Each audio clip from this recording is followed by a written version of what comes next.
Si tu es créatrice artisanale et que tu vends tes créations sur ton site, tu vas certainement te reconnaître dans cette vidéo. Parce que tu peux avoir de très belles créations, un site propre, des jolies photos, et pourtant tu sens que quelque chose ne prend pas. Les gens regardent, mais ils n'achètent pas, ou alors ils vont se balader, page catégorie, fiche produit, ils vont repartir et ils vont oublier de revenir. Et souvent, ce sont des petits détails, des choses que tu fais même sans t'en rendre compte, mais qui, au final, changent complètement la perception de ta marque. Parce que ton site, c'est pas juste une boutique, c'est aussi une expérience. Et dans l'artisanat, l'émotion fait toute la différence. Quand quelqu'un arrive sur ton site, elle ne cherche pas forcément juste un produit ou juste une création, elle va chercher une histoire, une sensibilité, une personne derrière. Et si en fait elle ne ressent rien, bah, elle va repartir, même si tes créations sont super chouettes. Dans cette vidéo, je vais te détailler ce que moi j'appelle 6 erreurs, en tout cas ces 6 actions contre lesquelles je me bats assez souvent avec mes clientes de mon accompagnement, le Shaker. Si tu ne sais pas ce que c'est le Shaker, c'est mon accompagnement phare de 4 mois pour booster les ventes de tes créations sur ton site sans dépendre des réseaux sociaux. Allez, c'est parti. La première erreur concerne ta communication, en tout cas le texte que tu utilises sur ton site, parce que souvent tu dis nous au lieu de dire je. Et ça, je l'ai encore vu très récemment avec 2 créateurs que j'accompagne actuellement. Je sais pourquoi tu fais ça. Ça te semble plus professionnel, plus marque, mais en réalité, tu crées de la distance. Et souvent, derrière ce nous, il y a aussi une peur. La peur de t'exposer, la peur de prendre ta place, la peur tout simplement de dire c'est moi qui l'ai fait. Alors que l'artisanat, c'est tout l'inverse. On ne cherche pas une marque toute lisse, on va chercher une personne, une sensibilité et une histoire. Et dire je, c'est donc oser, oser se montrer, oser affirmer ce que tu fais. Et c'est vraiment tous ces éléments qui vont créer du lien. Là où le nous, il va venir lisser ton identité, le je, lui, il va rendre cette marque, ton univers beaucoup plus vivant. La deuxième erreur consiste à cacher ta page à propos ou la mettre tout en bas, là où personne ne va aller regarder. Alors que c'est souvent ce qui fait aussi la différence. Parce que dans cette page, tu vas raconter ton histoire, ton parcours, ton pourquoi. Et ça aussi, ça va créer de l'attachement et un lien émotionnel avec une personne qui te découvre. Tu n'es pas une marque anonyme et c'est justement ça ta force. Par contre, tu n'es pas obligé de tout raconter dès la page d'accueil parce que l'erreur que je peux voir aussi de temps en temps, c'est de transformer ta page d'accueil en une page de présentation de ton activité d'artisane.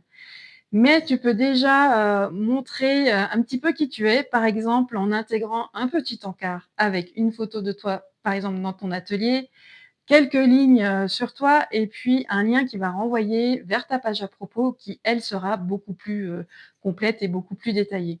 Comme ça, dès les premières secondes, si une personne arrive sur ta page d'accueil ou navigue sur ta page d'accueil, elle peut se rendre compte qu'il y a une vraie personne derrière la marque et ça change pas mal de choses. La troisième erreur concerne les newsletters et là, je vais aller assez vite parce que j'en parle régulièrement sur cette chaîne.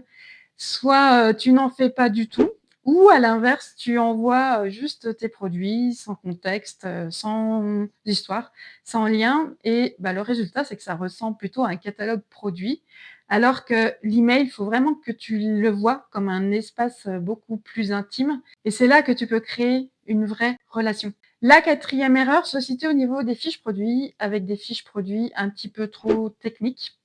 Tu décris la matière, la taille, les dimensions, mais tu oublies l'essentiel. L'essentiel, c'est, je me répète, l'histoire, mais aussi l'usage, l'émotion. Ton produit, ta création ne sort pas de nulle part. Il y a une inspiration, une intention derrière, et ça doit vraiment se ressentir sur tes fiches produits. La cinquième erreur, on repart sur ta page d'accueil, c'est de rédiger un message un petit peu trop générique pour faire comprendre ce que tu fais. Exemple, créatrice de bijoux, bijoux en pierre, décoration artisanale. Ok, c'est un bon premier jet, mais en fait, ça, tout le monde peut le dire. Et surtout, ça ne fait rien ressentir. Quand quelqu'un arrive sur ton site, cette personne doit comprendre ce que tu fais, oui, mais aussi ce qu'elle va ressentir. L'idéal, c'est donc de combiner les deux, d'écrire concrètement ton activité tout en envoyant une émotion. Par exemple, au lieu de dire bijoux en pierre, tu peux montrer ce que ça apporte, dans quel esprit ça plonge ton client idéal et à quel moment ça s'utilise. Ton message, il doit donner en fait une direction, une ambiance, une sensation, parce que c'est ce qui va créer le premier déclic chez la personne qui va te découvrir.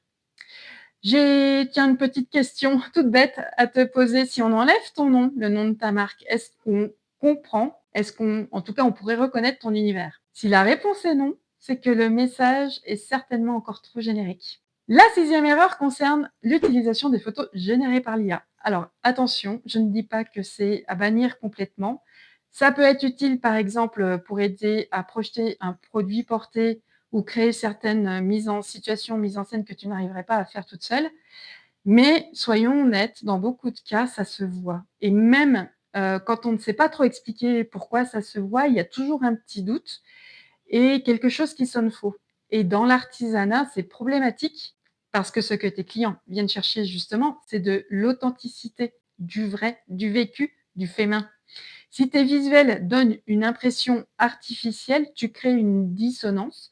Ton discours parle d'humain, mais les images, elles vont raconter autre chose. Et ça, bah, ça peut casser la confiance. Ça ne veut pas dire que tu dois tout faire parfaitement ou avoir des photos dignes d'un studio, mais tes photos, elles doivent refléter la réalité de ton travail, de l'univers que tu veux renvoyer.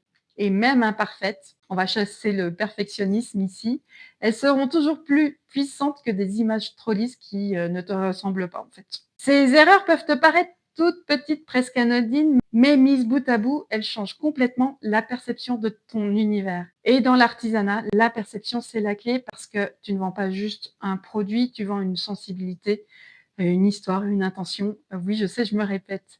Et tout ça, en fait, ça doit se ressentir dès les premières secondes. La bonne nouvelle, c'est que ce ne sont pas des choses compliquées à mettre en place, mais souvent, ce sont des choses que tu évites, parce qu'elles te demandent de t'exposer un petit peu plus, comme le jeu au lieu de nous, de réfléchir peut-être un petit peu autrement et de sortir de ce que tu fais déjà. Et pourtant, c'est exactement, là, dans ces petites choses anodines que tout se joue. Si tu veux approfondir le sujet sur, tes fiches produits, je te conseille d'aller jeter un œil à cette vidéo, les 3 secrets que les meilleures fiches produits utilisent.